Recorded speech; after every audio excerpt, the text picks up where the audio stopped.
अपने चाचा पशुपति पारस के खिलाफ ताल ठोक रहे चिराग पासवान पहली लड़ाई में चाचा से हार गए हैं।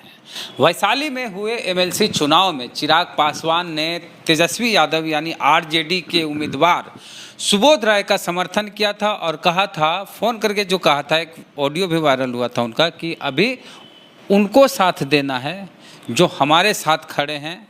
ऐसे वक्त में जब हमारा दिल्ली वाला 12 जनपद वाला बंगला खाली कराया गया और जिस तरह से खाली कराया गया, जहां बाबा साहब की प्रतिमा को सड़क पे फेंक दिया गया, रामविलास पासवान जी की तस्वीरों को सड़क पे फेंक दिया गया, तो पहली लड़ाई में चाचा को भी नहीं हरा पाए चिराग। ऐसी जगह पे जो चिराग पासवान का गढ़ कहा जाता है हाजीपुर, राघोपुर तेजस्वी यादव का गढ़ कहा जाता है, जहां से तेजस्वी यादव विधायक हैं, तो ऐसे जगह से दो धुरंधर लगे थे पशुपति पारस को हराने में और नहीं हरा पाए। और पशुपति पारस के राष्ट्रीय लोक जनशक्ति पार्टी के उम्मीदवार भूषण राय चुनाव जीत गए हैं। तो इसी मुद्दे पे बात करने के लिए हमारे साथ हैं लोक जनशक्ति पार्टी रामविलास यानी चिराग पासवान की पार्टी के प्रदेश प्रवक्ता अनुपम पासवान जी। तेजस्वी और चिराग दोनों मिल के भी पशुपति पारस को नहीं हरा पाए। देखिए, हमारे नेता ने तो मात्र एक दिन कहा था, इशारों में हमारे नेता ने मात्र इशारों में एक दिन कहा था कि जिन्होंने बाबा साहब का अपमान किया, जिन्होंने बड़े साहब का अपमान किया, उनको देख लीजिए थोड़ा। तो एक दिन पहले कहने के बावजूद भी देखिए वोट इतना आया कि सेकंड नंबर पे उम्मीदवार आरजेडी के रहे। अगर खुल के समर्थन कर दिए होते तो क्या हाल होता ये एनडीए उम्मीदवार का। खुल के क्या होता है? खुल के क्या होता है वो तो ये इशारों ऑडियो वायरल हो गया, वो खुले को हो गया। ऑडियो वायरल हुआ तो सब लोगों ने तो नहीं सुना होगा, संभवतः सब लोगों ने नहीं ऑडियो को सुना होगा। लेकिन कैसे हार हुई है आरजेडी की? आरजेडी की हार हुई कि आरजेडी के लोग ही उनको धोखा दे दिए। आरजेडी के उम्मीदवार को पासवान वोटर, दलित वोटर, वंचित जो हमारे स्वर्गीय रामविलास पासवान जी से प्रभावित हैं जो थे, वो लोग तो वोट किए हैं, लेकिन आरजेडी के लोग ही उनको वोट नहीं किए। यादव वोट ही नहीं मिला। क्या बात कर रहे हैं? हम नहीं कर रहे हैं ये बात, आरजेडी के उम्मीदवार एमएलसी उम्मीदवार सुबोध राय जी खुद कह रहे हैं। उनका बयान देख लीजिए। देखिए, एक डायलॉग तो सुने होंगे। कौन बोला? कि अब मुझे अपनों ने लूटा, गैरों में कहाँ दम था, मेरी कश्ती वहाँ डूबी जहाँ पानी ही कम था।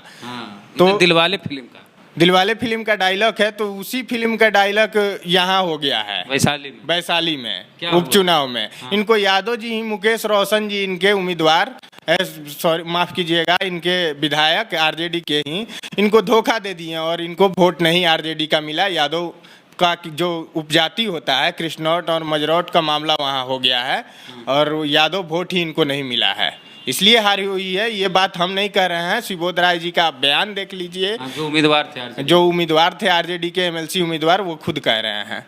तो अब क्या चिराग पासवान अब खुल के आएंगे तेजस्वी के साथ? अब देखिए, तो समय बताएगा, आने वाला वक्त बताएगा। जिस तरह से उन्होंने बाबा साहब का अपमान किया है, केंद्र की सरकार ने जिस तरह से बाबा साहब का अपमान किया है, बड़े साहब का अपमान किया, ये अपमान तो लोक जनशक्ति पार्टी का कोई कार्यकर्ता नहीं बर्दाश्त करेगा। इतने नहीं, आपके जो 12 जनपद में रामविलास पासवान जी की जो प्रतिमा लगाई गई थी, चिराग पासवान जो लगाए थे, उस प्रतिमा को भी हटा दिया गया। देखिए, चाचा जी को इस पे सोचना चाहिए। चाचा जी तो कह रहे थे कि चिराग पासवान जी ने फोटो को छोड़ दिया तो मूर्ति तो छोड़ने वाली चीज थी भाई। मूर्ति को स्थापित उन्होंने किया था तो मूर्ति तो रखने वाली चीज थी। 12 जनपद में उन्होंने मूर्ति को रख के आ गया, खाली करना था। देखिए, खाली कराने का सही तरीका होना चाहिए था, इस तरह अपमानित नहीं करना चाहिए था। और जो मूर्ति वो हमारे नेता जो लोक जनशक्ति पार्टी रामविलास के राष्ट्रीय अध्यक्ष माननीय श्री चिराग पासवान जी स्थापित करके आ गए थे 12 जनपद से, इस पर चाचा जी को सोचना चाहिए था कि मूर्ति क्यों हटवाई गई भाई।